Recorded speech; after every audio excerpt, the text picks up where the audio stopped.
এটা কাঁচমিষ্টি আম না, কিন্তু এই আমের একটা বৈশিষ্ট্য যে কাঁচাতেই মিষ্টি। বিসমিল্লাহ। ওয়াও, অনেক স্বাদ এবং মধুর মতো মিষ্টি না, কিন্তু মিষ্টি। ওয়াও, কিসের জুস এটা! আল্লাহর তৈরি একটা প্রাকৃতিক একটা প্রাকৃতিক রসমালাই বলা হয় আর কি।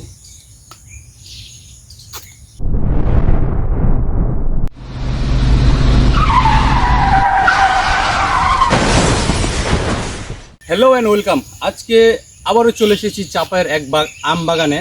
তো আসলে এর আগের ভিডিওতে আমরা কিছু ফজলি আম দেখিয়েছিলাম, কিছু খিরসাপাত আম দেখিয়েছিলাম। তো আজকে টক এক প্রজাতির আম, যার নাম হচ্ছে আশিনা আম। তো এই আমটি সবার শেষে পাকে, আমাদের আমের সিজনে সবার শেষে আম পাকে। এটা হচ্ছে আশিনা আম। আর একটা বিষয় হচ্ছে যে আশিনা আমের ফলন অনেক বেশি হয়, প্রচুর পরিমাণ ধরে আম। তো আশিনা আমের কিছু কিছু জাত আছে আবার ভালো মতো পাকলে অনেক সুমিষ্ট একটা আম।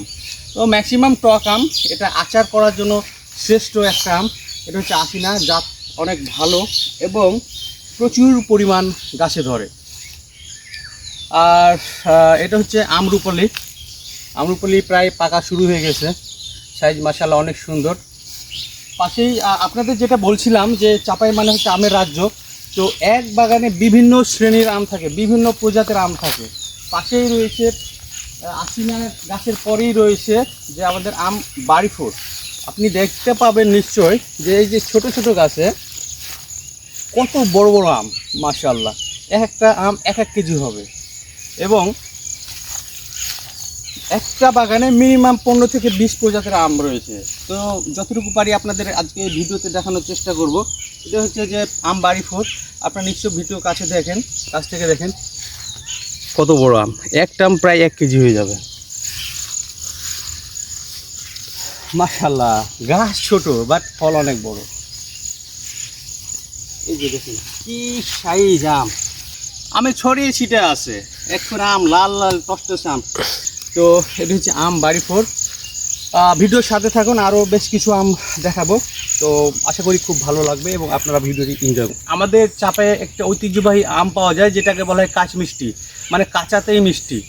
আসলে এক এক ফলের স্বাদ আল্লাহ তাআলা এক এক রকম দিয়েছে, কিন্তু এটা হচ্ছে বাড়িফোর আম হলেও আমরা কাঁচাতে যদি পরিপক্ক হয়, আমটা যদি বয়স ঠিকঠাক মতো হয়, তাহলে আমটির কাঁচাতেই অনেক সুমিষ্ট একটা ফ্লেভার পাওয়া যায়। তো আপনি খেয়ে আপনাকে দেখাবো। তো ছোটোকালে একটা স্মৃতি মনে পড়ে গেল, গাছ থেকে আম পড়েছে বা আম পেড়েছি আমরা, দিয়ে গাছে বাড়ি দিয়ে ফাটিয়ে আমটা খেয়েছি।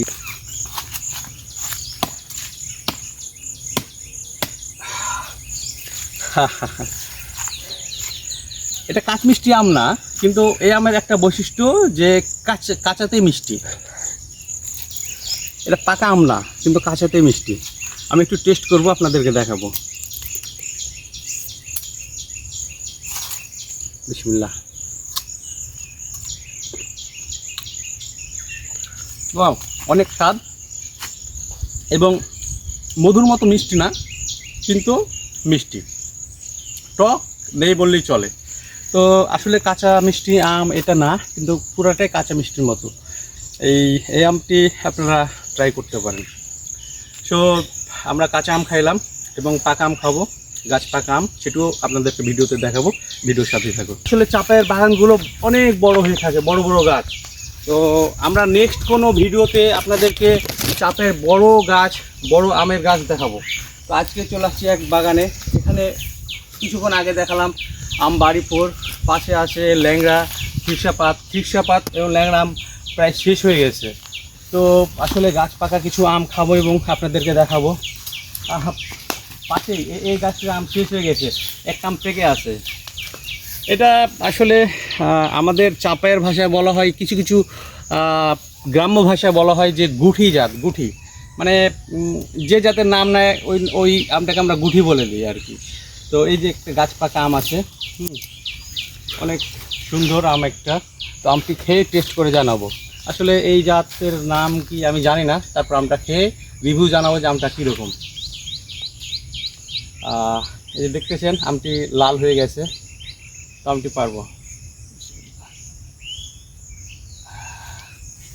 ওয়াও, আপনি দেখেন নিশ্চয়ই, কাছ থেকে দেখেন যে আপনি দেখতে পাচ্ছেন যে কেবলই আমটি পারলাম, রস টাস টাস করে পড়তেছে, একেবারে ফরমালিন মুক্ত অরিজিনাল আম, কেবলই গাছ থেকে ছিঁড়ে নিলাম। এই একটি আম ছিল, কি প্রজাতির আমি জানি না, তবে এই গাছ পাকা আমটি আমি পারলাম। এই যে আমের যেটা রস, এটা কিন্তু ক্ষতিকর, এটা যদি ত্বকে লাগে তাহলে ত্বকটা নষ্ট হয়ে যাবে। তো আমি আমটি খেয়ে দেখাই। কি সুন্দর লাল হয়ে আছে। বিসমিল্লাহির রহমানির রহিম।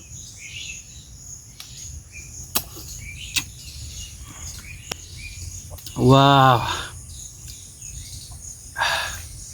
কিসের জুস, কিসের মানে মিষ্টি, এটা আল্লাহর তৈরি একটা প্রাকৃতিক একটা মানে প্রাকৃতিক রসমালাই বলা হয় আর কি।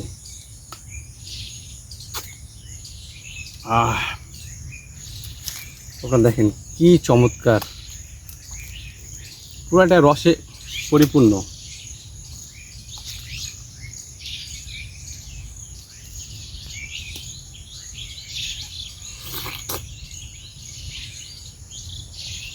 প্রতিটি কামড়ে অনেক সুমিষ্ট এবং সুস্বাদ বিশিষ্ট একটি ফল, যার নামেই হচ্ছে গাছ পাকা আম। তো আসলে চাপায়ের বাগানে আসলে একটা বৈশিষ্ট্য পাওয়া যায় যে বিভিন্ন প্রজাতির আম পাওয়া যায়, এক একটা আমের স্বাদ, এক একটা আমের ফ্লেভার এক এক রকম। তো আসলে আমের সিজন আসলে খুব ভালো লাগে আমগুলো খেয়ে। তো এই ধরনের আম যদি খেতে চান অবশ্যই আসতে হবে চাপায়ের এই মাটিতে, চাপায়ের এই বাগানে। অনেক সময় হয় যে আম বাইরে পাঠাতে গেলে, কুরিয়ারে পাঠাইতে গেলে আমগুলো বাড়ি খেয়ে খেয়ে আমের কোয়ালিটি নষ্ট হয়ে যায়, তখন অনেক ব্লেম আছে যে চাপায়ের আম ভালো না। কিন্তু আসলে অরিজিনাল আমটি যদি খাইতে হয় তাহলে বাগানে আসতে হবে। সো আসলে আর কিছু বলছি না, আমটি খেয়ে শেষ করব, ভিডিওটি এখানে শেষ করছি। দেখা হবে নেক্সট কোনো ভিডিওতে।